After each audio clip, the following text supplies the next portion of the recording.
Welcome to Off Code, the show where we ignore the cultural codes and have real and intriguing conversations regarding the Black community and ways we can move forward to human flourishing.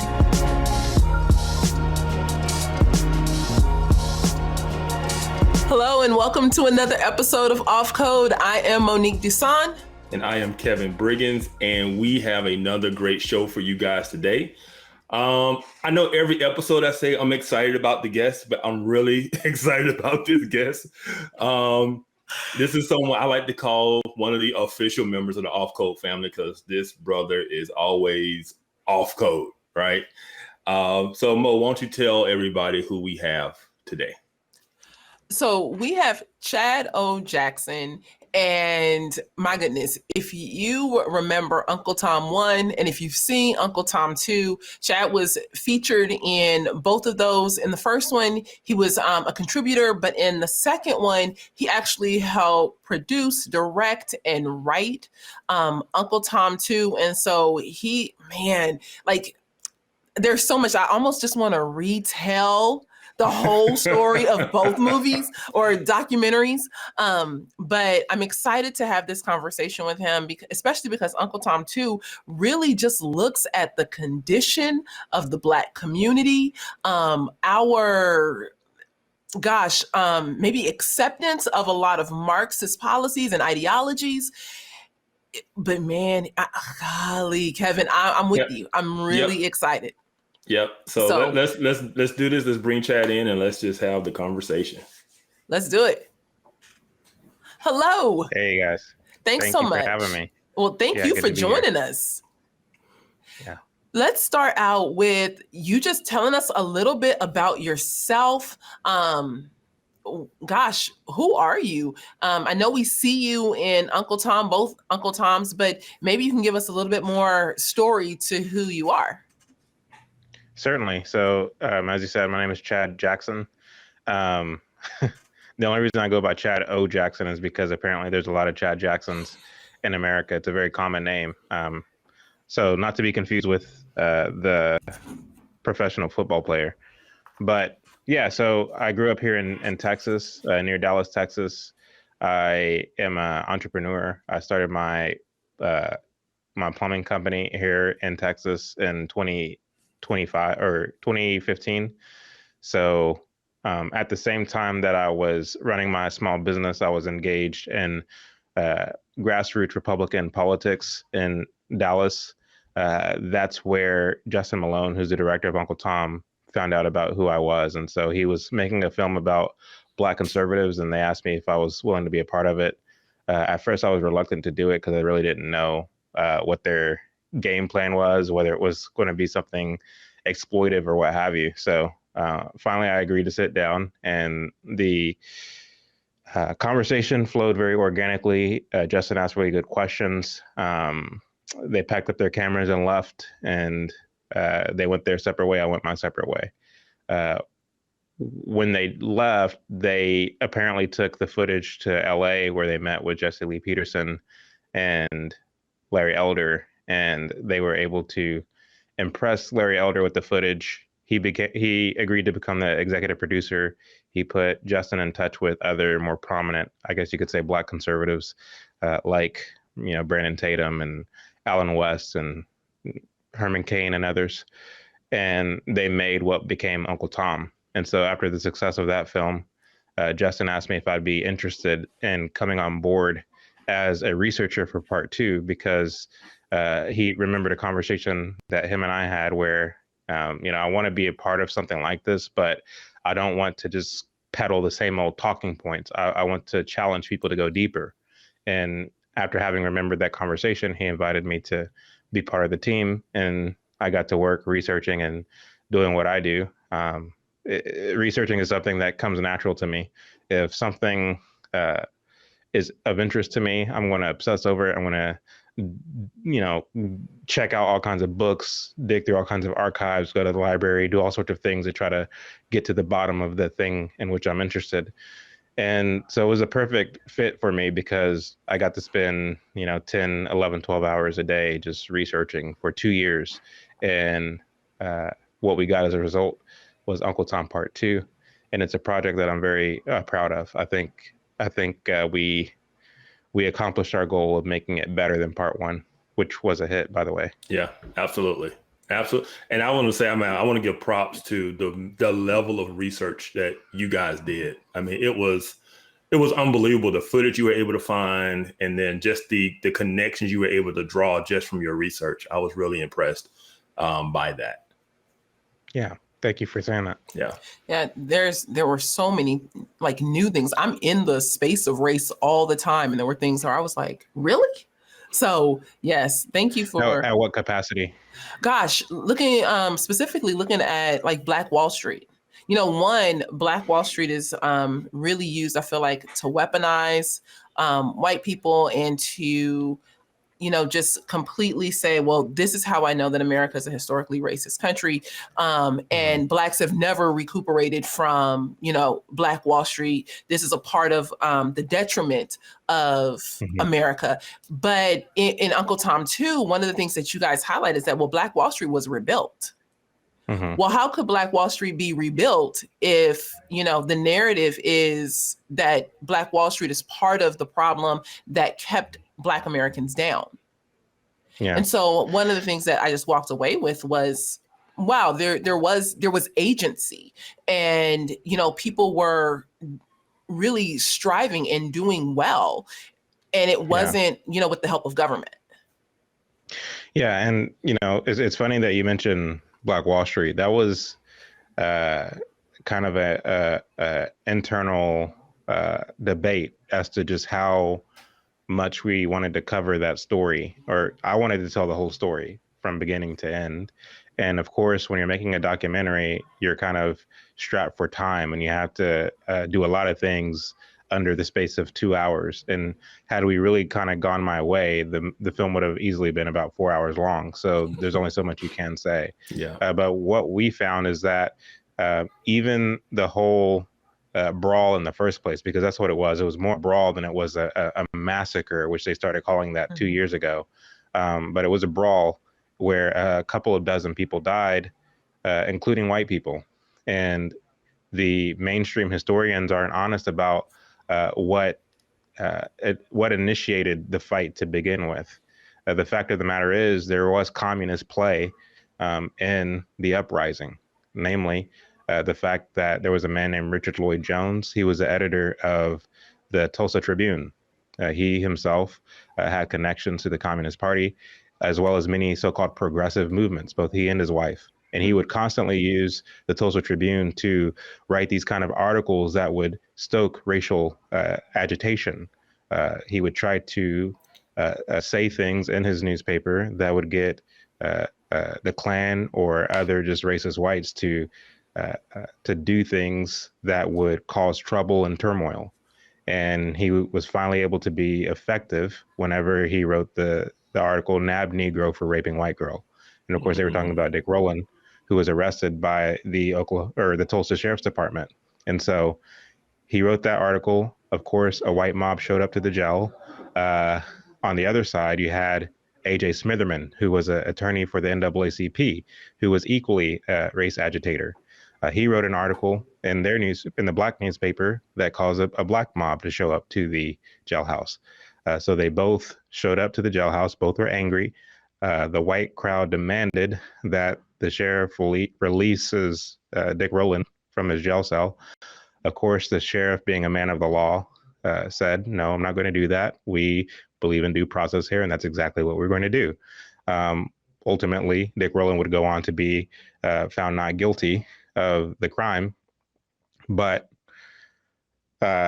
again, the people being emotionalized, being sensationalized by their respective newspapers, started brawling, and one thing led to another, and then you got the burning down of the building, so on and so forth. However, because it was a brawl, because they understood that their respective sides were both in the wrong, immediately after everything went down, they got to work rebuilding their own neighborhoods, and they did rebuild their neighborhoods. And we have footage to prove that they rebuilt their own neighborhoods. And if you look carefully in that footage, you'll see white people shopping at black stores. And so again, it's a situation where whites and blacks were mingling with each other, were interacting with each other, even in the marketplace. But we're told by mainstream historians today that Black success ended in 1921 with the falling of Black Wall Street. It's a complete and utter lie, and they're doing it as part of their agenda. Man. Yes. One of the things that I've in studying Black Wall Street have learned too is that in rebuilding like the Black, quote unquote, Black area, there were many white people who came in and brought resources to be able to help, uplift Black people who had, been a part of this brawl.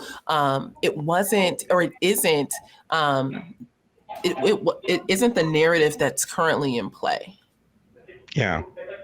And to the question of why would a communist, or why would the communists want to stoke that kind of racial division or entice that kind of racial friction?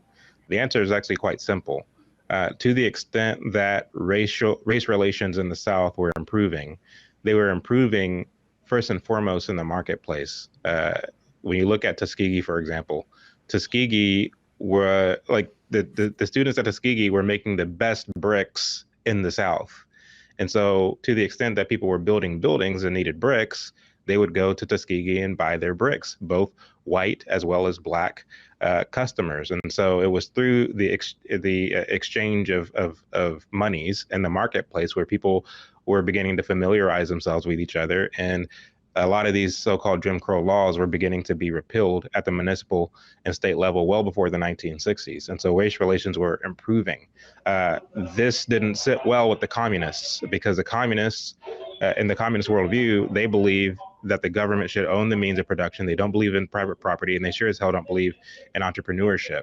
And so, of course, you want to disrupt the entrepreneurial spirit of the Black community and replace it with a kind of race politics that the NAACP and others were trying to get at the head with. And so there's a lot of nefarious reasons as to why communists would be interested in stoking race division in a place like the South. Man, sorry, go ahead. No, I'm saying that's good stuff. When you talked about narrative, you talked about Tulsa and Black Wall Street. The thing that stood out to me was we've always been told that whites were just jealous of blacks, didn't want blacks to have anything, so they went to burn everything down. And that's just been the story, And so I appreciate, you coming with that history of what really happened and how it really got started. And it makes sense that would happen that way. I also say I appreciate the way you guys have pointed out kind of lifting the veil of the Marxist agenda and attempts throughout the civil rights movement and throughout just the history of like the Black community.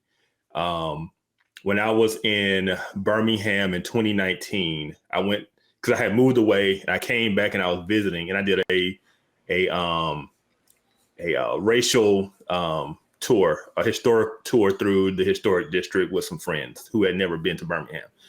And the person who did the tour, he not only did he do the racial history tours, he also did communist tours. And he was a self-proclaimed communist. And he was very proud of the communist history in Birmingham alongside the civil rights movement in Birmingham.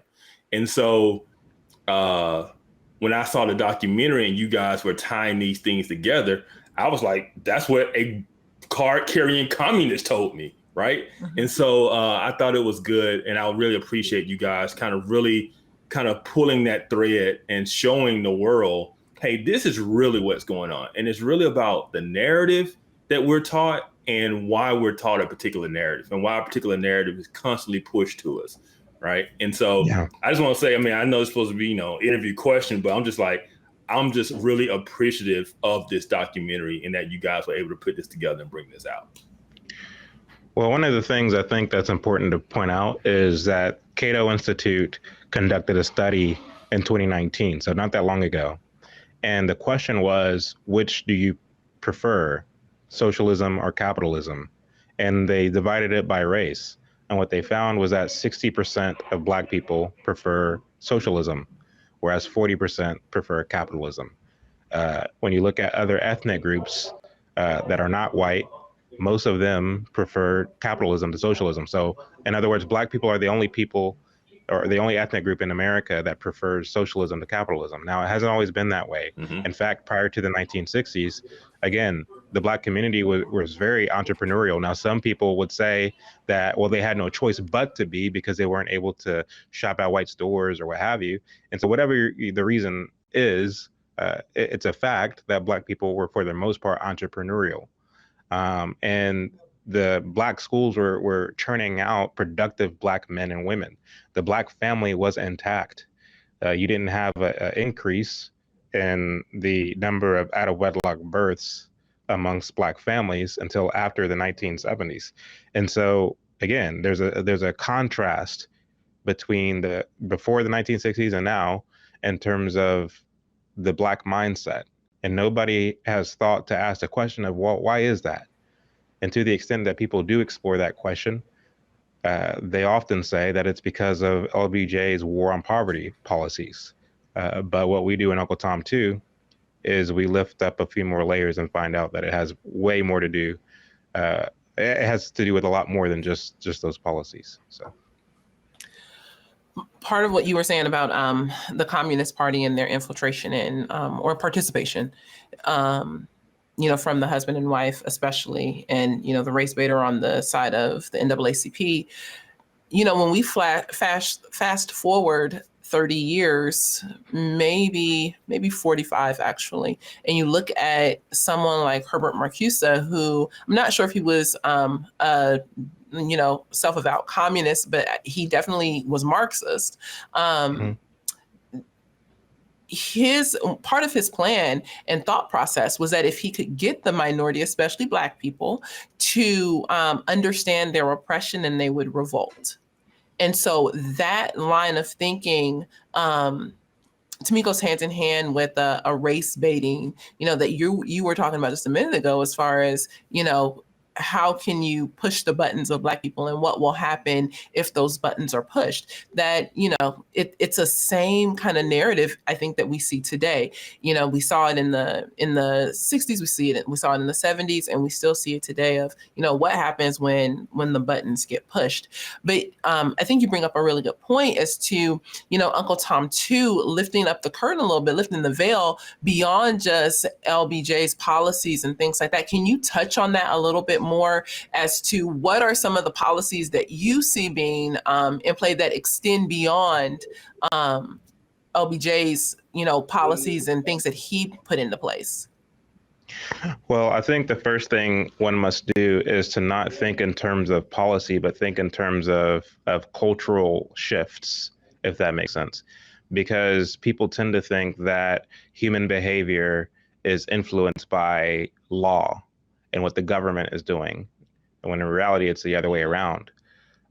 Anytime the elites want to push public policy that will, in effect, expand the role of government, which will give the donors more power, as it were, the way that they do it, first and foremost, is through social justice or some kind of movement on the streets.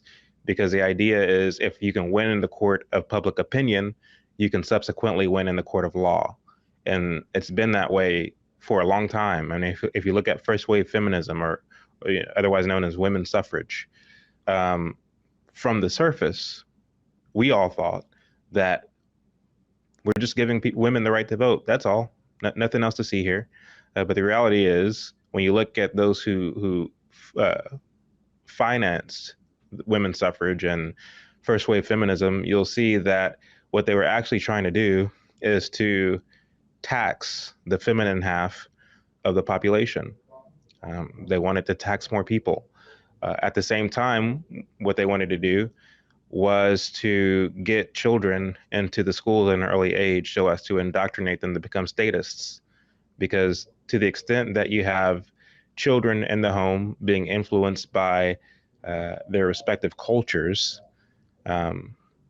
you can't get access to those children's minds, and you want to get access to a child's mind in the Marxist or secular worldview. because there's strength in numbers, right?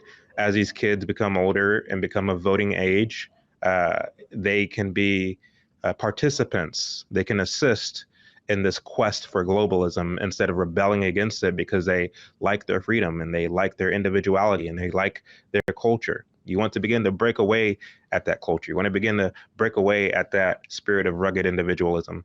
And you especially want to break away at the spirit of Christianity. And so we have effectively moved from Christianity as our cultural undergird to now postmodern secularism as our cultural undergird. This has all happened at the behest of social justice movements over time. And so to answer your question, you asked about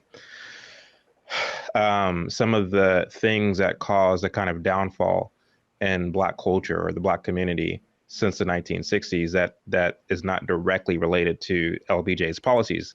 Because don't get me wrong, LBJ's policies did, have a huge part in it. I would just say it wasn't the part. I would say that there was a mindset shift. When you look at people like Booker T. Washington, who died in 1915, he was teaching Black folks as well as white folks to cast down your bucket where you are, namely to take advantage of opportunities, regardless of what your circumstances are.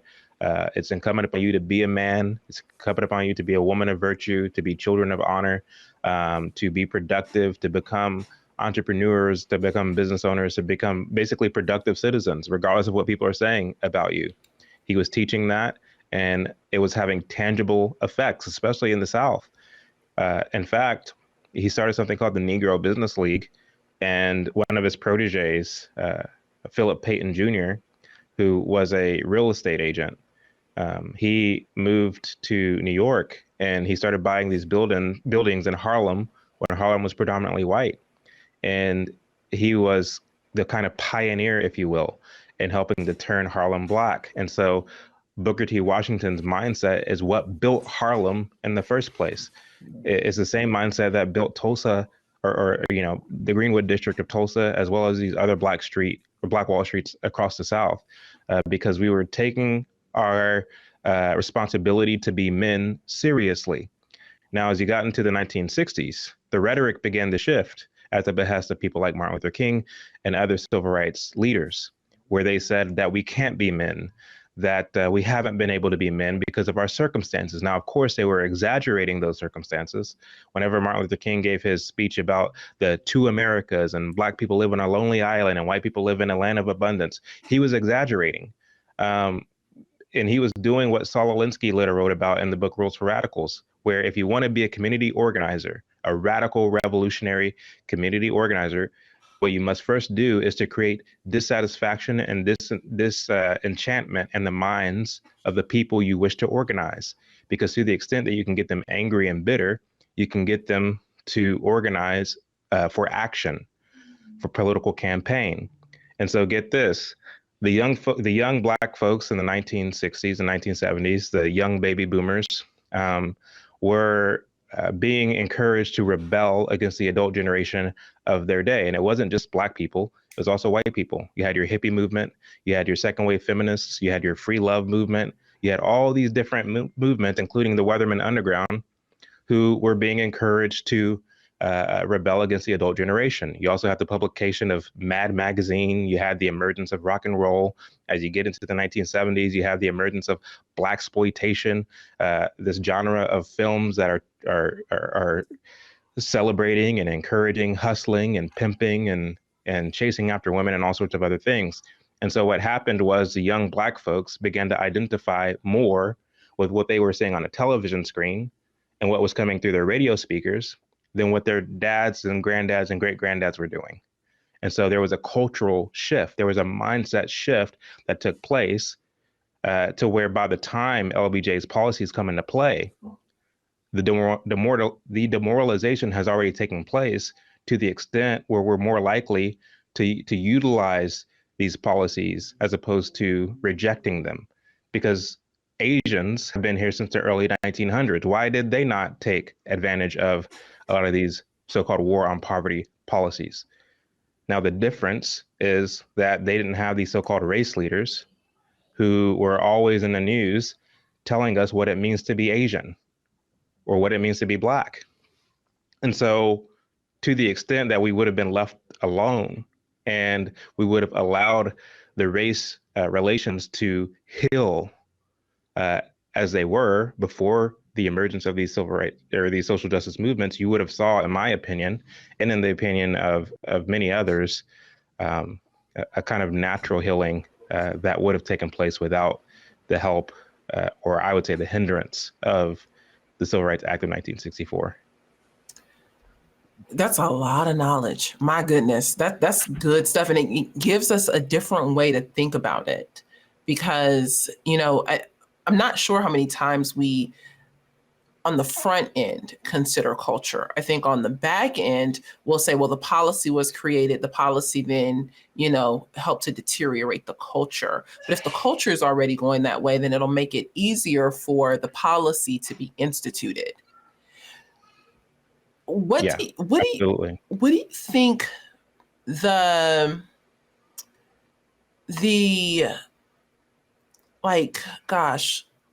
what pulled the plug on our ability to maintain the culture that we've had as Black people in America? Because, you go back to slavery and you could have slaves that were allowed to work for their freedom and buy their freedom and then buy the freedom of their family. Yeah, it took a long time, but this was the spirit of Black people. And then you get through the Civil War into Reconstruction and you see upwards of 300 people serving in offices in the South. And we get through all of this that is horrible.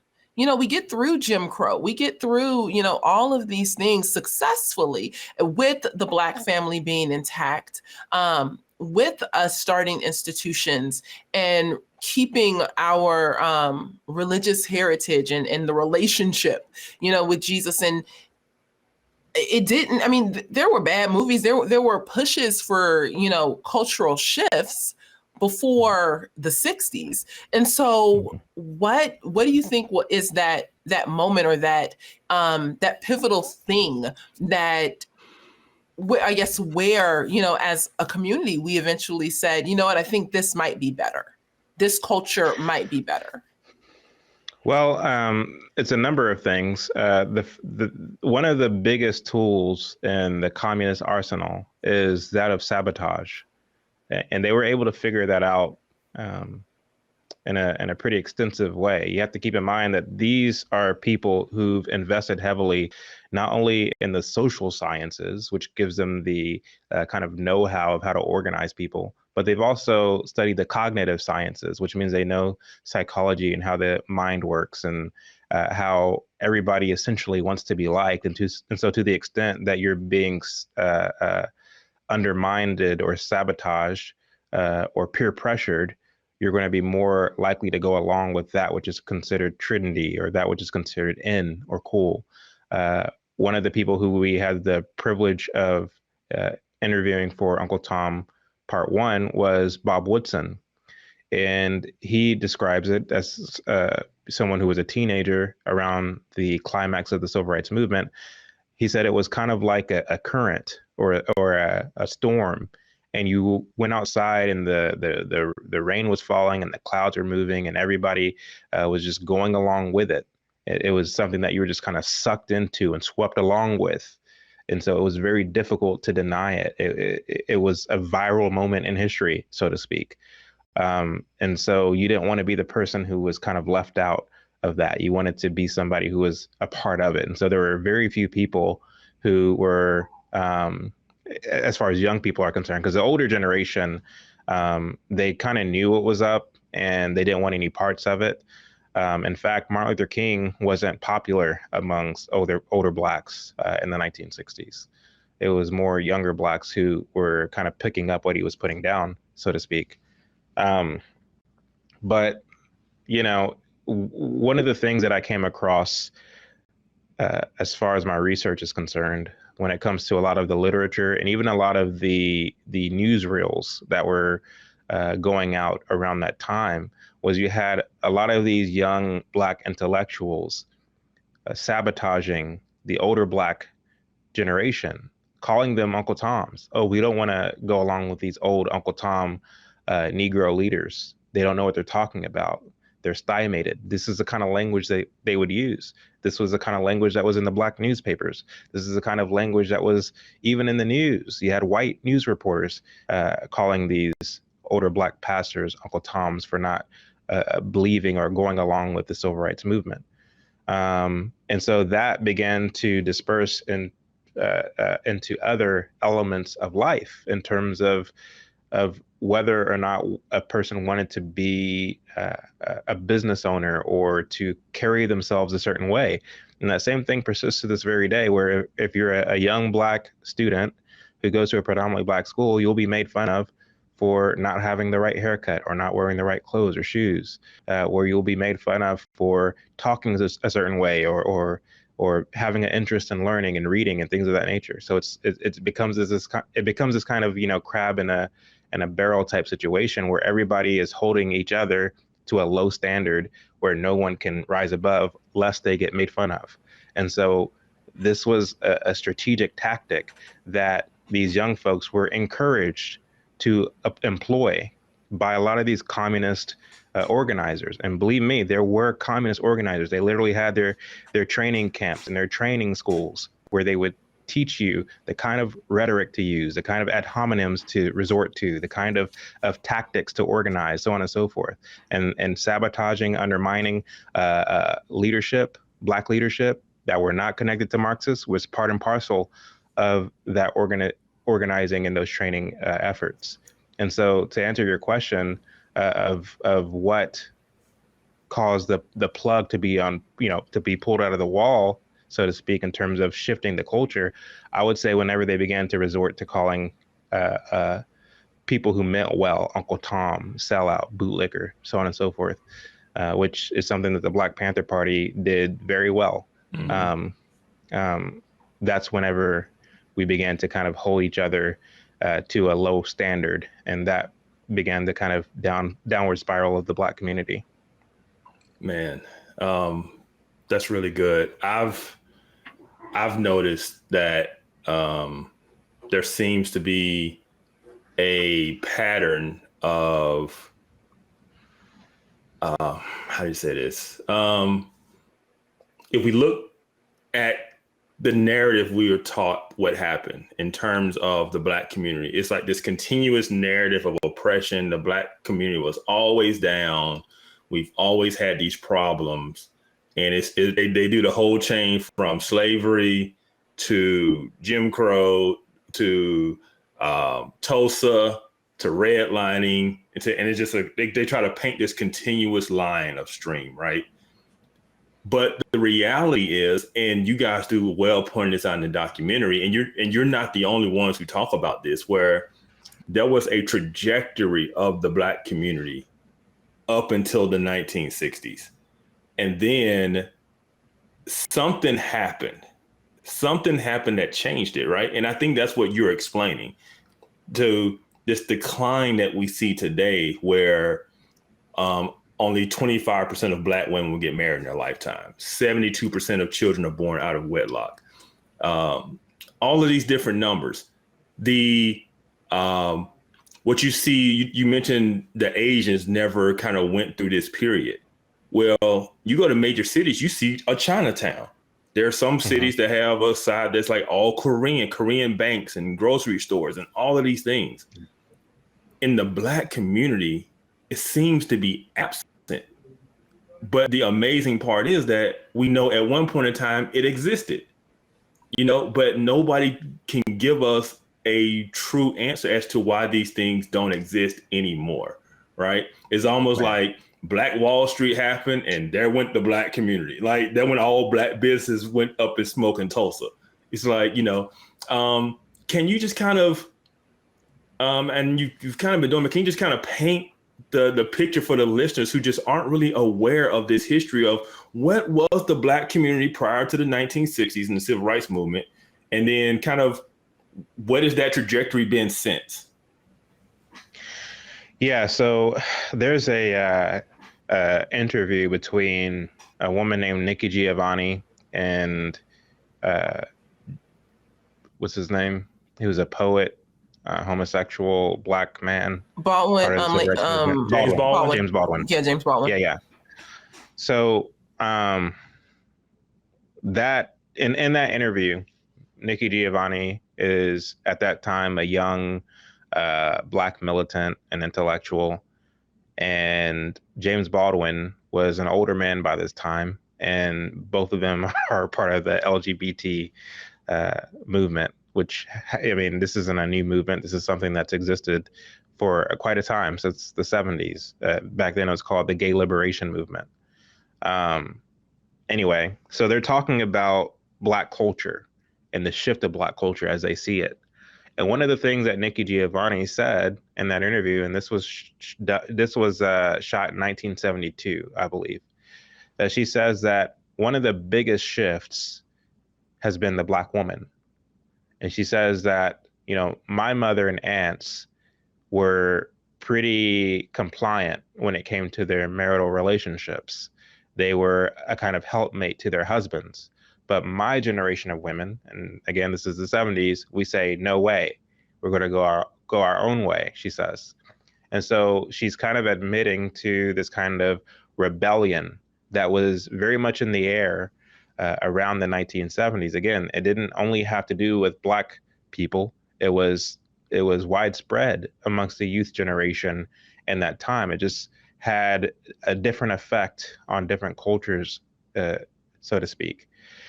One of the things that you get specifically with the Black community that you didn't get with some of the other ethnic groups is the Blaxploitation era.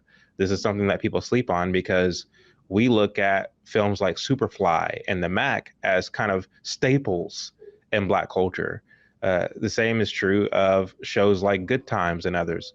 We don't pay attention to the subliminal messaging that was being disseminated as a result of this kind of content.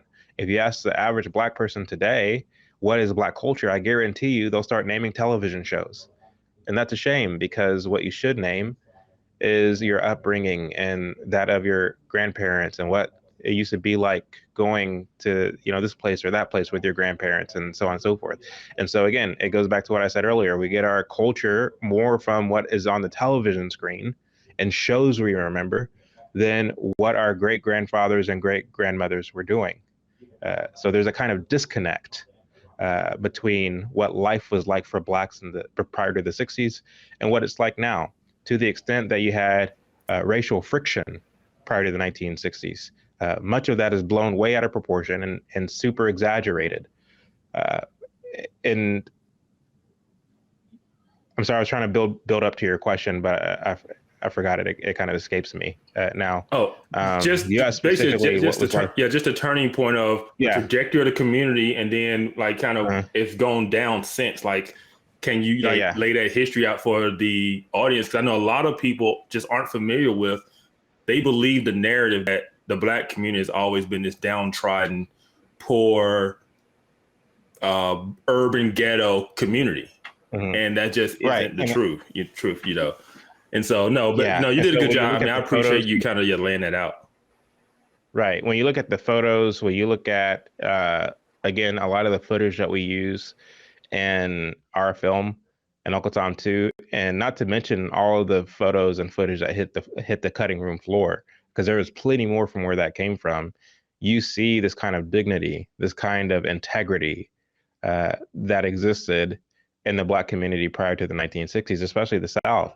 Anytime we're told about the South by mainstream historians or mainstream educators, it's always a Jim Crow South, you know, south of the you know, Mason-Dixie line. It was the, you know, Black bodies hanging from trees, and it was all, you know, doom and gloom. That's the narrative that we're given. But what you find is that, you know, for example, there was a study done by a Black Harvard professor named Roland Fryer in 2011, which actually exposed that the Ku Klux Klan, which is supposed to be this big bad boogeyman, was nothing more than a pyramid scheme, especially in the 1920s when it had its highest membership. That there were little to no correlations between the peak of the Ku Klux Klan and lynchings. And even to the extent that lynchings are recorded, one of the things that was done, unfortunately, is that the numbers were conflated. Namely, those lynchings that were hate crimes were conflated with the lynchings that were the result of capital punishment through due process. Lynchings that included both blacks and whites for crimes committed. And so the process by which some of these numbers were collected were dishonest. And of course, it gave dishonest results, because the idea is if you can entice a degree of fear in people, you can then control them. And that's exactly what persists to this very day. And so it's become a kind of thing of paranoia that's being instilled in Black youth, where you believe that because you come from a lineage of folks who have always been oppressed, who have always had a boot on their neck, who have always been subject to racism by the white man, you have a grievance with this country. You have something to be bitter about. And so that's why you should vote this way. That's why you should back these policies. That's why you should think this way. And so even though we have so many opportunities here in this country, we hold ourselves back, and we refuse to seize those opportunities because we feel that there's a racist boogeyman around the corner who will snatch it out of our hands. But if that's the case, then why is it that our African brothers and sisters come here from Nigeria, from Kenya, from Ghana, from other countries, and they start their businesses and they do quite well, to where a generation or two from now, their children are in the upper middle class? The same is true of our neighbors south of the southern border, coming from Honduras and Mexico and other countries like that. And so why is it that these people with dark skin can walk into America and do quite well for themselves? And I'm not hating on them. Hey, more power to you. But they have dark skin like we do. And so what's really going on? I suggest that it's a mindset issue and not so much a issue of reality. Do you think part of that mindset issue was instilled by King and that whole civil rights movement? Again, King was a phenomenal orator. This is a man who grew up in Atlanta, Georgia. His father was a pastor of Ebenezer Baptist Church. So he had a front row seat to his father's a very skilled ability to deliver sermons. Martin Luther King, from a very early age, knew that he was intelligent, and he took great pride in his intelligence. He wrote in his letters that by age 12, he had already rejected the deity of Christ. He didn't believe that Jesus rose from the dead. And by the time he was 15, he had already finished high school and went off to college. He had no interest in being a pastor, but he was advised to go to seminary and to become a pastor. He says in his letters also that by the time he did go to college, he had already accepted the social interpretation of the gospel, and that he already accepted liberalism. He was encouraged by some of his professors to go into the ministry. And if you look at correspondence between some of his professors, his white professors who were engaged in the work of theology, but they were also Marxists. And what they're telling each other is Martin King is precisely the Negro minister who can take our ideology into the stubborn South, the stubborn Black South, because he won't fall. How did they word it? It escapes me. I don't want to misquote them, but basically they saw in Martin King a kind of vehicle who can take Marxist ideology into the South. Now, these are their words. So he knew full well what he was doing. Whenever he went to Alabama in 1957, I believe, he was recruited to be a part of the making of the bus boycott. There was a young Black woman, a girl, who was going to do it, but she, well, I think she actually did do it. And whenever word got out that she was pregnant, the man who, I forget his name as well, it escapes me. You come across so many names that you forget some of them. But the guy whose idea was to do the bus boycott to begin with, he went through two women before they landed on Rosa Parks, who was a treasurer for the local NAACP. And so Martin Luther King, he became kind of the face of the bus boycott. And after its success, you had a lot of the white mainstream progressive media basically placing King on a pedestal. He got to travel the world. He got to go to England, where he met with a communist organizer named C.L.R. James, and he told James about this nonviolent philosophy. And James wrote a letter back to the Communist Front groups in America saying that this is a tactic that we have to use if we're going to make any kind of headway in America. And so, as it turns out, King got the nonviolent philosophy from a man named Bayard Rustin. Bayard Rustin was in Martin Luther King's inner circle, and he got the philosophy as a young communist organizer. He was a part of the Communist Party, and so too was Stanley Levison, who was in Martin Luther King's inner circle. He was a treasurer for a communist front group in New York. And so he surrounded himself with these kind of communist advisors. And so this notion that a lot of people have that Martin Luther King didn't really skew leftward until the last 3 years of his life is not rooted in truth. The fact of the matter is he had always been either a kind of socialist or Marxian in his philosophy. And unfortunately, what we found is that to the extent that he was a so-called Christian pastor, that was merely a guise to kind of inject this kind of Marxian worldview into the Black church and into the Black community. If you look at Martin Luther King's footage, or the footage of Martin Luther King, and we've looked through every second of every hour of every piece of Martin Luther King footage that exists, we haven't found not one sermon where he's actually preaching the gospel, where he's actually telling people to repent and turn to Christ. Not one. He was doing in his day what Raphael Warnock, who is his predecessor, is doing today, namely using the church to push for Marxist social justice in America. Ooh, we gonna get some letters on this one, Kevin. I'm just gonna forward them on. I'm gonna forward them on. look. I'm sitting over here because we talked about on another episode, but I started doing history of my family. And I realized that my great grandfather on my father's side was the founding member of the NAACP in Birmingham, and was very close with King and Fred Shuttlesworth and all those guys in Birmingham. And he's on the letters going back and forth. And now I'm starting to be like, I don't know about this family lineage here. Yeah, I'm gonna have to forward them letters on. I'm also gonna have to forward the letters on when people think you're trying to blame women for the degradation of the Black community.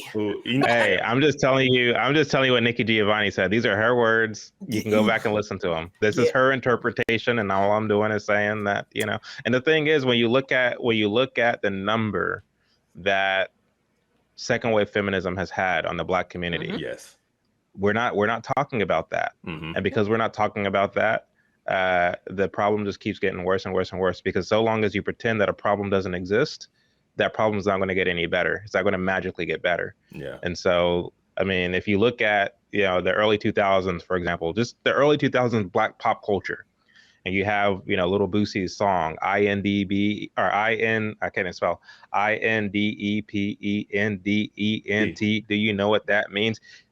When you look at, Destiny's Child, all the single ladies, you know what I mean? All the women who's independent, you know what I mean? So it's like, you have all of this communication, the subliminal messaging that is being done at the expense of the Black family. And we're not talking about that. You coming after my groups now. I'm going to have to, we might need to end early. But you know what, like, in all seriousness, I became a teenager in the 90s, and it was early 90s. I ain't trying to, lie on my age, but the main message growing up in South Central Los Angeles was, as a Black woman, you don't need a man. as a Black woman, everything you do, you should be able to do on your own. And we've talked about that on this podcast before. And but I never connected it to this feminist movement, nor did I connect it to a lot of the messaging that had come around in my mom's generation to my mom that is now coming to me. And so when you think of like Single Ladies and Destiny's Child and like TLC Scrubs and, you know, all of those things, it's like there's a certain way in which a man looks, especially a Black man, and what he looks like through that lens. So, you know, like what was that song they sang? To the left, you know, like everything you got in, you know, in the box to the left, because I'm the ruler of this house. It's my car. I'm the one who provides for you. Well, what does that make you think of as far as the Black family goes? Well, the man is really expendable. You can throw him to the left because everything that is coming in is brought in by the Black woman anyway. Or a man is nothing but a scrub, you know, who doesn't have his own. He has to borrow from his friend, or, you know, just all of these things. And then even songs like Independent Woman, where it's not necessarily, you know, demeaning Black men. There's an imbalance of, you know, how high we're lifting Black women. And as a Black woman, like I you know, I'm okay. Like I'm not trying to put myself down and, you know, demean myself, but we have to do this from a biblical lens as well. And remember that each sex has a role and that the sexes come together to create families. And as different sexes come together to create family, how that family functions. But a lot of that messaging and biblical messaging gets usurped through the culture. Yeah. The Bible says to see to it that you're not taken captive by hollow and deceptive philosophies. And the question is specifically for the church is what has happened in Black culture that has came to us through this philosophies that we haven't recognized as being hollow and deceptive because they've come to us under the guise of the church. A lot of people believe that because the folks who were at the head of the civil rights movement were meeting in churches that naturally it had God's blessing on it. Now, I'm a person who believes that, you know, in God's providence and, you know, what men may mean for evil, God could use for good, you know, and so I think that there's a silver lining in a lot of what goes on in history and in the world. But at the same time, what are some of the reverberations or some of the philosophies that we have allowed to kind of supplement the gospel, which have no business being anywhere near the gospel? Are we being serious and intellectually honest enough to answer those questions? So we only have a little bit of time left, but we're going to use every minute. I'm not even playing. Looking at today in this current cultural moment, and looking at the Black church, one of the people that I see, I mean, she makes the rounds more than like Billy Graham, Stacey Abrams. She is in every Black pulpit, I feel like, in Atlanta. I was just in Atlanta, and I'm not sure if you're familiar with who Stacey Abrams is, but she's running for, okay, all right. So, but her message in these Black pulpits is abortion. It's like gay rights and liberation for, you know, the homosexual and, you know, owning your own body as a woman. It's very demonic messaging of, you know, you should be able to, you know, murder your baby up until X number of weeks and things like that. And I agree with you. I think that part of the rhetoric that's coming from the pulpit for many people, it looks like, well, these things are being baptized in Jesus. And so, yes, of course, if we're allowing, you know, this woman to come and speak, or we have Raphael Warnock in our pulpit, then of course this must be the message of God. And I think that is just continuing the downward spiral. One of the things that Vodi Bakum says is that if Satan came to us with red horns and a pitchfork, everybody would run. He's a deceiver. And you know, he comes to us as an angel of light. I mean, if you look at Christ, who was in the wilderness for 40 days and Satan appeared to him, and he tried to get Satan to bow down to him. What did he use? He started using the scripture to try to convince our Lord to bow down to him. And so what makes us think that he's not going to do the same thing to us? And that's why we have to, as the Bible say, test every spirit to see if it's of God. And again, when you look at Martin Luther King, I'm sorry to say, and you look at what he taught and what he believed, he did not believe in the God of the Bible. He just didn't. And I'm not saying that to be ugly. I'm not saying that in malice. I'm saying it because it's true. Because the fact of the matter is that so long as Martin Luther King occupies the place, I don't care if we're talking what the subject is, if we're talking about race relations or whatever the case may be, so long as Martin Luther King occupies the place that Jesus should have, we're going to continue to spin down this spiral of confusion. Now, everybody who has Black Jesus, Martin Luther King, and John F. Kennedy, JFK hanging in their church or their kitchen is going to be real upset right now. You know it is. I just yesterday saw that Michelle Obama had created an organization. I'm forgetting the name of the organization, but this organization put out like a twerking video in trying to encourage young Black people, like this ratchet generation, or not saying that the entire generation is ratchet, but like the ratchet culture, to get out and vote. And the name of the video was No Voting, No with a V, Vucking. And it was like, if you want to sleep with me, then you need to make sure that you vote. One of the last questions that, that I want us to round out with is, how is I feel like the Democratic Party is just screwing everybody. Like, especially when it comes to Black people, like there's an intentional playing of young Black people, and it comes through in this way of, we're going to appeal to the most debased part of you. We're going to appeal to your vote through your drive for sex. We're going to appeal to you through, horrible rap music, and lyrics that are just so degrading to both men and women. What do you think? Like, do you think that their intention is, just that? Like, that's all they see young Black people as being, even the more elite Black people like Michelle Obama? Yeah, I didn't know she was affiliated with that. That actually makes a lot of sense. But yeah, I mean, they know full well what they're doing. And it's a shame how, this should cause Black people everywhere to reflect. Why is it that these power elites use this kind of messaging to communicate to Black people? What does that say about us, that they feel like they can do this to get to us, to reach us? And it's not far off from what's always been going on. If you look at, for example, this radio program from the early 1900s called Amos and Andy, it was these two white guys who would put on blackface, and they would, do a lot of, minstrel type shows as a form of so-called Black entertainment. And there were some Black people who enjoyed it, but you also had a large section of the Black community who spoke out against it and said, this doesn't represent us. This isn't us.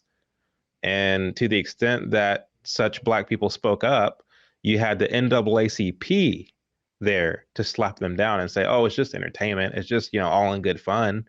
And so the NAACP of today is the same as the NAACP of yesterday.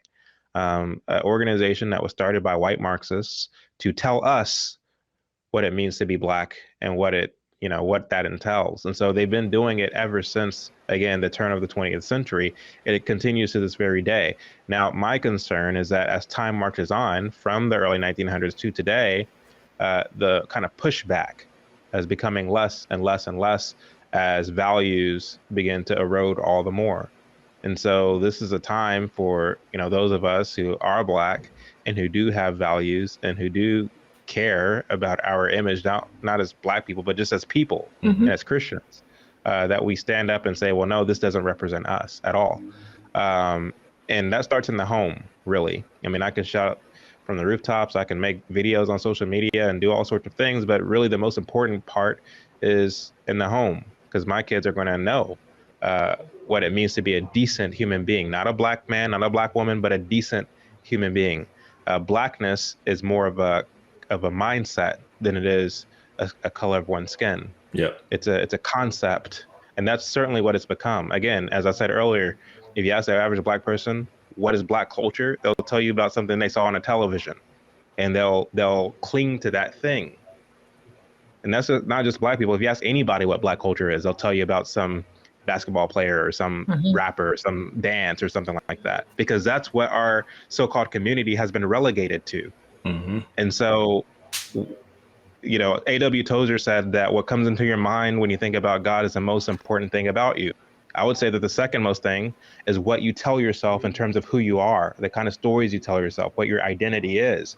If my identity as a Christian is in anything but Christ, then I'm setting myself up for failure. And so there's a push to insist on the religion of blackness. When you look at our history, once again, say it loud, I'm black and I'm proud. Black is beautiful. Black this, black everything. Blackity black. Everything's about black. Now we have our black girl magic. We have our pro-black. I buy black. Everything is about black. And so what is black? If you insist that everything is about black, what is that? Tell me what that means. And I guarantee you it's something that replaces the deity of God.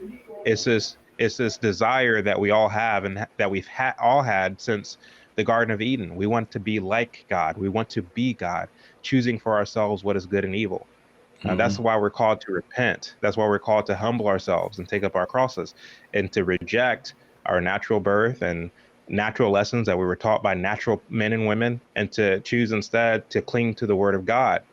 And Jesus Christ is the word. Yeah. And Amen. to make him our Lord. To make him our Lord means that I'm subordinate to him as my Lord. And so does Jesus want me to be black, or does he want me to be a decent human being who's led by his word? Now, that doesn't mean that I'm ashamed of the color of my skin. That doesn't mean that I'm ashamed of the texture of my hair. That doesn't mean that I'm ashamed of my physical appearance. It just means that all things are to be brought into captivity to Christ. Yeah. So, man, that's good. And I think it's good to point out that what you describe as blackness, what people call blackness, is in a lot of ways at war or bumps head with traditional Orthodox Christianity. And so black people who hold to traditional Orthodox Christianity, which was a lot of the older generation, which is us, we are told we are not black, right? All skin folk and kinfolk, right? Because black is an ideology.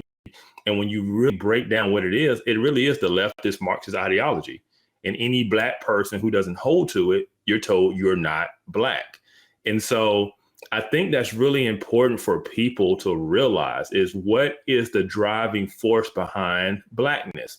What is the driving force behind what you're told to be authentically black, right? And it really is simply you must align with leftist Marxist thinking framework and thought leaders. And if you don't line up with them, then you're the Uncle Tom. You're, not black. And so I think people need to understand what we're being sold, because the average person out there does not understand that, as in the documentary said, there is a war going on that is bigger than the Negro, and the Negro has no idea. He's just a pawn. Yep. We are just pawns in a bigger war, and we really do think it's about us. We think everything's about black people. Yeah. We think everything that happens in the world is aimed at black people. It's the most narcissistic thing, and we're really just the useful idiots. We are being used as pawns in a war that is bigger than us, and people need to realize. And as Vadi said, it is a spiritual war at the end of the day, and people need to wake up and realize that, and stop being sheep. Stop just being pushed along to go along. Stop thinking that this is what it means to be black, because if we go historically, this is not what it means to be a black person, to be a leftist Marxist, to talk about abortion and all of this social justice stuff from the pulpit. That's not Black culture. That is not historic Black culture. That is not the historic Black community. That is something that we've been sold since the 60s. And it has failed us. It has totally failed us, and they need to own it, take responsibility for it. Our churches aren't what they used to be. Our communities aren't what they used to be. Our businesses aren't what they used to be. And it's all because we adopted, we got hoodwinked, and we went for something that we thought was for our good.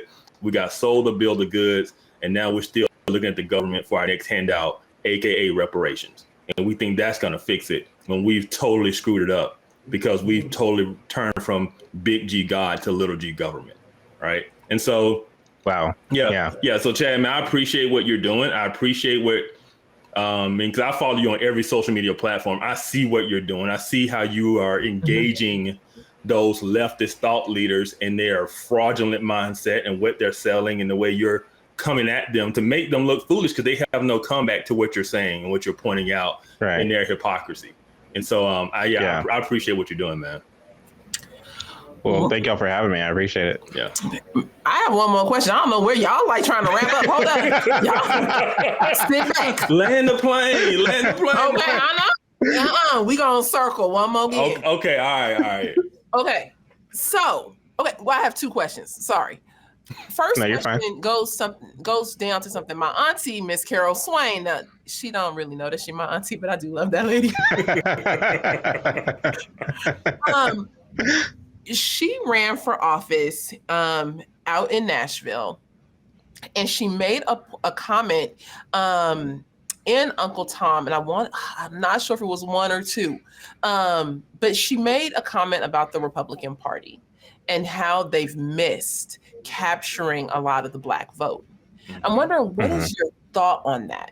Like, what is your thought on the Republican movement to embrace conservative Blacks? Because historically, Blacks have always voted in block. When we were voting Republican, we voted in block. When we switched over to voting Democrat, we still vote in block. But right now, what we're seeing is not so much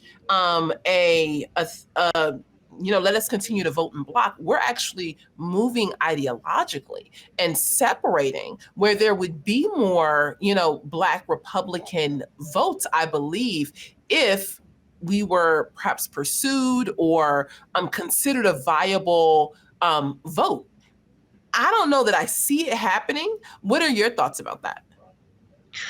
Well, the Republican Party of today, especially the establishment Republican Party, is basically the Democrat Party 5 or 10 years ago. That's the nature of the establishment Republican Party. It's a far cry from its origin, that's for sure. Namely that, we do live in a constitutional republic that's ruled by law and takes into consideration and acknowledges and seeks to preserve the sovereignty of the municipality and the sovereignty of the state. I know that unfortunately goes over a lot of people's head, because we're not taught to think of our republic in that way. We're taught that we live in a democracy, and there's a lot of misconception, purposeful misconception that's out there. And some of it's being spread right now by Stacey Abrams, who you alluded to earlier. So there's this severe ignorance of our republic and why our republic is great, and why and how it made America a world superpower to begin with.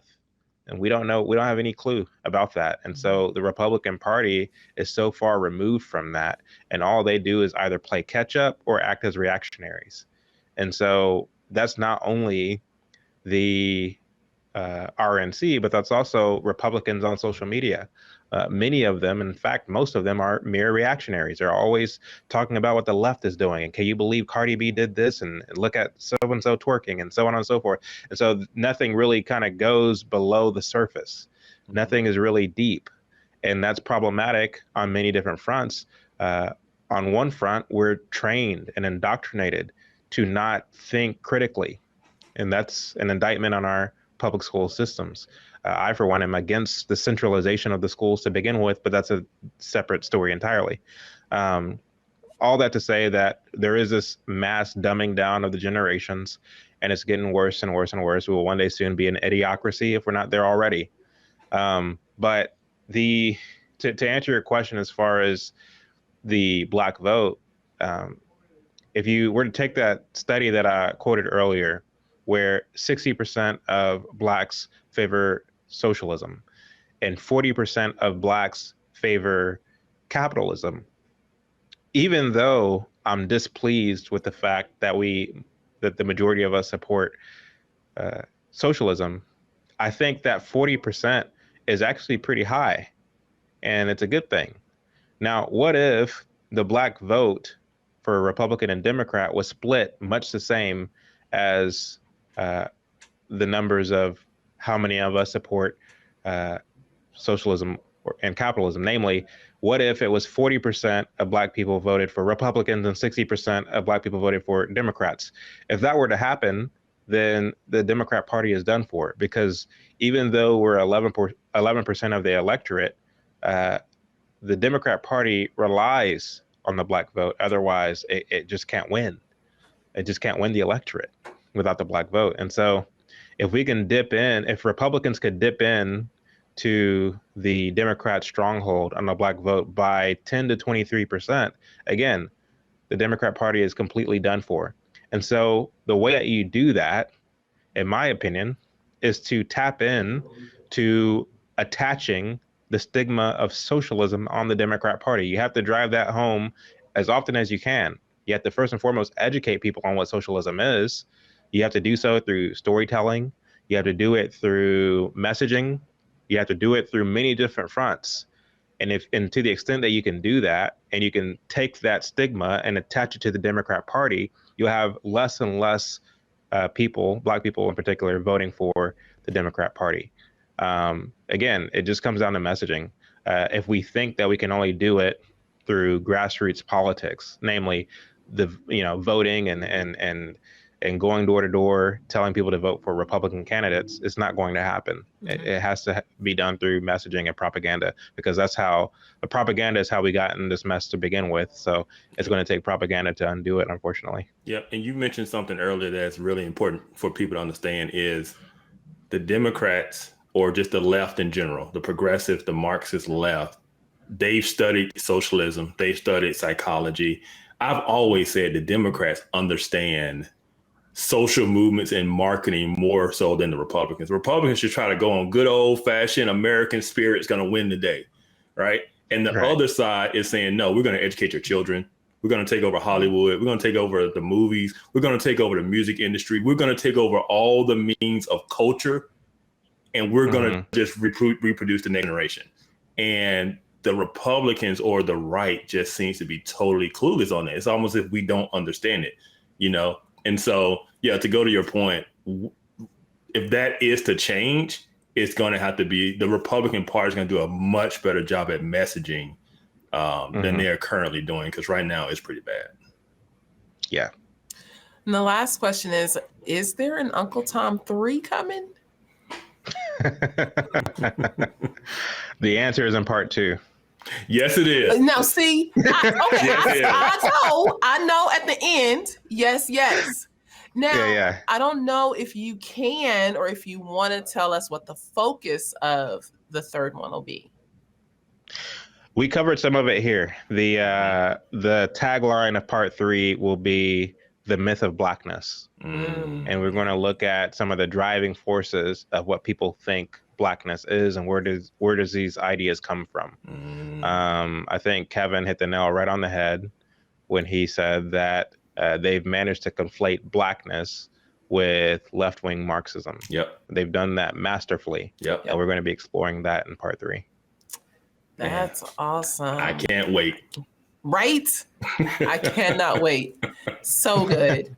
Okay. Well, thank you so much for being here and having this conversation with us. So we ending now? We can end now? Well, I don't know. Do you have another question? Because I mean, no, go ahead. Talk all day. No, you've been circling. Go ahead and land the plane. Go ahead. Why you gotta do me like that? All right, you guys, thank you so much for being here. Please like the show, share it, get the word out. If you have not watched Uncle Tom 2, I don't know where you been. I don't know what you waiting for. You talking about letting the plane circle. No, y'all need to go ahead and land that and watch it. You can actually, do you know if Virgil Walker's code is still working? Like, is that still available for people? Yes, it still works. So you can go to, is it salemnow.com? I'd have to look back at yeah, that or uncletom.com. Okay. Either one. His code works for both. And his code is UT2VW. Yes. Yeah. Yes, UT2VW. Go out there and give our uncle some love by using his code, and let people know that you are watching Uncle Tom because of Virgil Walker. And Chad, just thank you so much. Thank you for bringing so many facts about history and helping us to understand, what Uncle Tom 2 is about and what the goal is, in reaching Black people with truth, so that we can continue to educate our community, but also, move forward from the place that we're at. Yeah. Thank you guys for having me. I really had a lot of fun. Absolutely. And everybody follow Chad O. Jackson on Instagram, Twitter. You will not be disappointed. Go follow. Awesome. Thanks so much, you guys. Talk with you again. Bye. Bye.